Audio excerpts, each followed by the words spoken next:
IPL 2025 season మొత్తం అదరగొట్టిన Punjab Kings ఫైనల్లో మాత్రం తేలిపోయింది. రాయల్ ఛాలెంజర్స్ బెంగళూరుతో జరిగిన ఈ మ్యాచ్లో 6 రన్స్ తేడాతో పరాజయం పాలై టైటిల్కు దూరమైంది. అయితే ఈ మ్యాచ్లో పంజాబ్ ఓడిపోవడానికి ఆ జట్టు బ్యాటర్ల వైఫల్యమే కారణం. 191 పరుగుల లక్ష్య ఛేదనలో ఆ జట్టు 6 పరుగుల దూరంలో విజయానికి టైటిల్కు దూరమైంది. ఈ మ్యాచ్పై పంజాబ్ కింగ్స్ బ్యాటర్ నేహాల్ వధేరా తొలిసారి మాట్లాడాడు.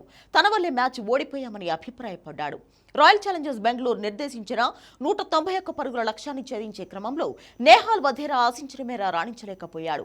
ఈ సీజన్లో విశేషంగా రాణించి జట్టు విజయాల్లో కీలక పాత్ర పోషించిన ఈ లెఫ్ట్ హ్యాండర్ ఫైనల్లో మాత్రం ప్రభావం చూపలేకపోయాడు. 18 బంతులు ఎదుర్కొని కేవలం 15 రన్స్ మాత్రమే చేసి అవుట్ అయ్యాడు. దీంతో ఆ జట్టు ఓటమికి పరోక్షంగా కారణమయ్యాడు. ఈ మ్యాచ్ తర్వాత అతనిపై భారీగా ట్రోల్స్ వచ్చాయి. తాజాగా ఇంటర్వ్యూలో పాల్గొన్న అతను ఫైనల్ మ్యాచ్పై స్పందించాడు. తాను వేగంగా ఆడి ఉంటే మ్యాచ్ ఫలితం మరోలా ఉండేదని వ్యాఖ్యానించాడు. పంజాబ్ కింగ్స్ ఓటమికి పూర్తి బాధ్యత తనదేనంటూ చెప్పుకొచ్చాడు. ఆ మ్యాచ్లో తాను ఇంకాస్త మెరుగ్గా బ్యాటింగ్ చేసుంటే ఖచ్చితంగా విజయం సాధించేవాళ్లమని చెప్పాడు. నిజానికి ఈ మ్యాచ్ను చివరి వరకు తీసుకెళ్దామని భావించానన్నాడు. తప్పకుండా భవిష్యత్తులో ఇలాంటి పరిస్థితుల్లో వేగంగా ఆడే ప్రయత్నం చేస్తానని వధేరా అన్నాడు.